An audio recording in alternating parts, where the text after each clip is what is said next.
Hey everyone, it's Kenji. We're going to make some dim sum style steamed pork ribs. So if you're familiar with dim sum, this is one of the more popular dishes you're going to find there.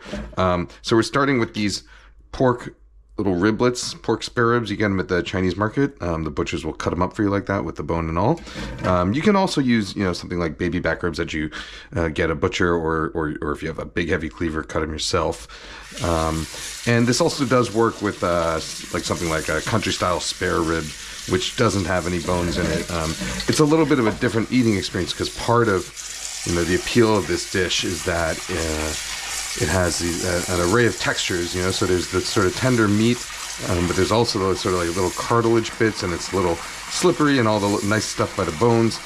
So when you don't have the bones, you'd miss out on some of that. But for some people, not everyone's into that kind of texture. All right, so you see the first thing I'm doing is I'm washing the meat. So I'm really kind of wringing it. And there's a couple things that are going to happen here.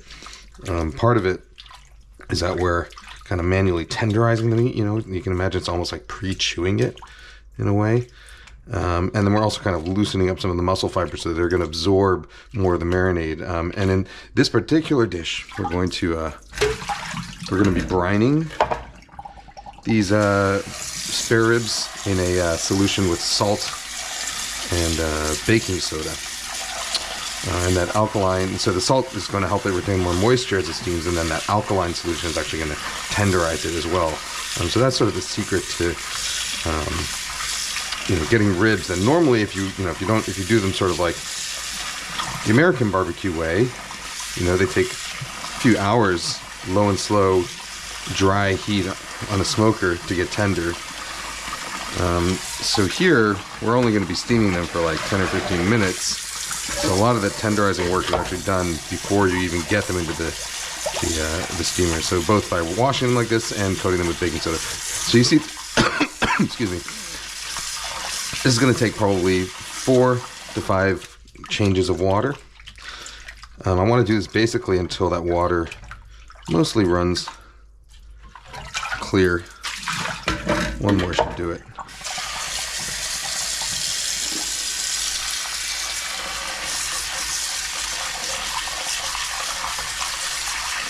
When I was testing this recipe, I tried running these through the bowl of my stand mixer fitted with a dough hook and let them kind of run for 15 minutes or so to like really, really bash them up.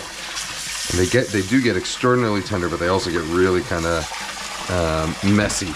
Like they get kind of mangled. So it was an interesting, fun test. Not something that I think you necessarily need to do. In some restaurants in China or in Hong Kong, there are machines that are built specifically to tenderize this pork meat. It kind of looks like like a giant washing machine. So that's why I had that idea to try and use my stand mixer. Okay, so the pork has been thoroughly washed. I'm doing this in a salad spinner just so I can very quickly get rid of the excess moisture. You could also kind of roll it in paper towels. Although in this case it doesn't matter too much because what we're going to do is we're going to immediately put it into a brine. Okay. So this brine is going to be about 2 cups of water. I'm just going to eyeball it for the most part. A couple cups of water. Couple teaspoons kosher salt, a little bit of this is sodium carbonate, so that's not actually baking soda. This is baked baking soda, which is what you use to make noodles, but it's actually much more alkaline than baking soda. But so I'm putting about a half teaspoon of that in there. If I was using regular baking soda, I would add probably 1.5 teaspoons or so. But you do want it to be a little bit alkaline. That's sort of the key here. All right, so I'm just going to quickly stir until it dissolves. Then I will get my pork in there. And give it one last little massage. Okay, and then we're just going to let this soak. A minimum of half an hour, even half an hour is going to make a difference, but I'm actually going to probably transfer these to a container and stick them in the fridge overnight. So like 12 hours will get you better results. It'll sort of start to lightly cure the meat, so it really stays nice and juicy and succulent when you steam it. All right, so I will see you back tomorrow. The next day, so it's been about 12 hours. I'm going to get that pork out of here. I'm going to take it out of its marinade. Same way, I'll use the salad spinner here. And then, out of its brine and then into its marinade.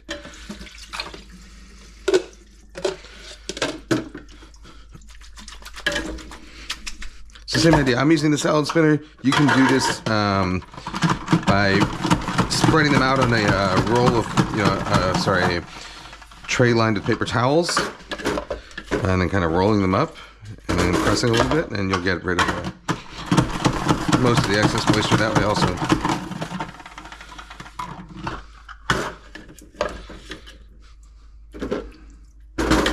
Okay, so we got our pork. And we will start marinating. So here we're going to do some salt. Some sugar. About a teaspoon of sugar. Some white pepper, about half a teaspoon or so. A couple teaspoons of Shaoxing wine. Teaspoon or so of sesame oil. Instead of the Shaoxing wine, you can of course also use dry sherry. And then these dochi, fermented black beans. So you can either, I like to buy them like this, just salted and preserved. But you can also buy them like already made into a sauce. So if you're buying them salted and preserved like this, there's not really much you have to do to them other than give them a little chop. Excuse me. If you're buying them in a sauce, usually those sauces have a lot of other things added to them. In particular, they're going to be sort of saltier than when you just add the beans plain. And so if you're adding them from a sauce base, you can use the same amount, but just cut back on your other sort of salty ingredients. So cut back on your added salt, cut back a little bit on your soy sauce, for example, if you were going to use soy sauce in a dish like this. All right, so now I'm just going to get all those ingredients worked around the meat.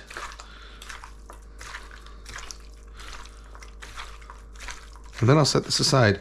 This time, again, half an hour minimum, but if you want to do this overnight, absolutely go for it. Today, I think I'm just going to do the half hour, so I'll leave these at room temperature. If I was going overnight, they would go in the fridge. All right, I will be back in about half an hour later, maybe a little bit longer. We're at the final step here. All right, so now we're going to take this. If I had bell peppers or jalapenos or some kind of chili, of whatever spice level you wanted, I would dice it up and add it to here now. But as it happens, I don't have any chilies in my house right now, so I'm not. So I'm just adding some scallions here. This is cornstarch. You could also use like potato starch, something like that, about a quarter cup. And then I'm just going to kind of toss this all together. And the idea here is we want to make a kind of cornstarch slurry that coats that meat. So then when it steams, that cornstarch absorbs both the steam from the air and also moisture coming out from the pork. And it creates this kind of really slick coating on the meat, which is part of the sort of textural appeal here. All right, so all of that is absorbed in there. If you find that you have some dry flour cornstarch remaining after that, if it looks dry, you can always add a splash of water a bit at a time until it looks kind of like this. Okay. Now finally I'm going to add a little bit of oil just to break it up a bit.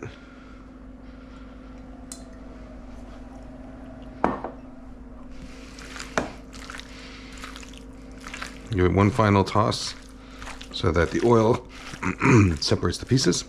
Then I'm going to transfer it to a heat-proof bowl like this one. You kind of want it. If I had an even wider one, I would use that, but you basically want to try and get everything sort of a single layer.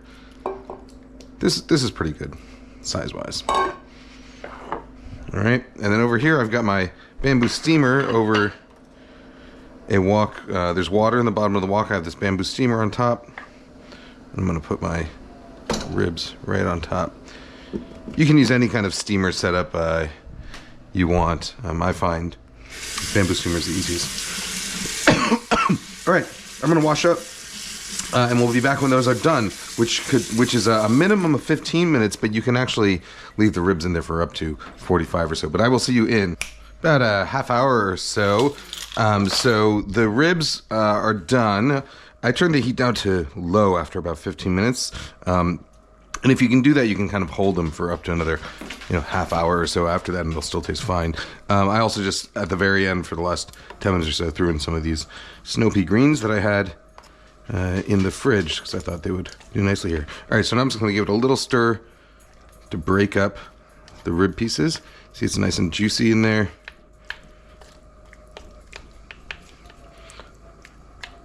And then I'm going to pick this up carefully. And we're going to bring it over to this bowl of rice and get it all on top.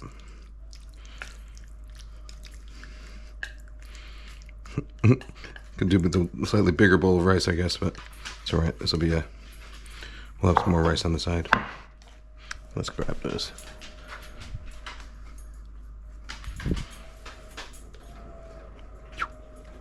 Those are hotter than the ribs. Whew. All right, let's give this a shot. Oh, this is a pizza I made with leftover mapo tofu on top of it and chili oil. It's pretty good. All right. Mm-hmm.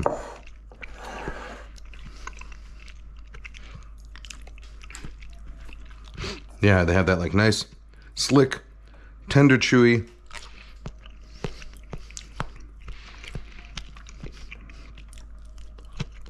A little slippery texture.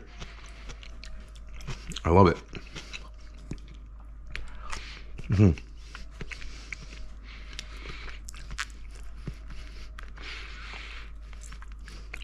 All right, Hamon, you want a little?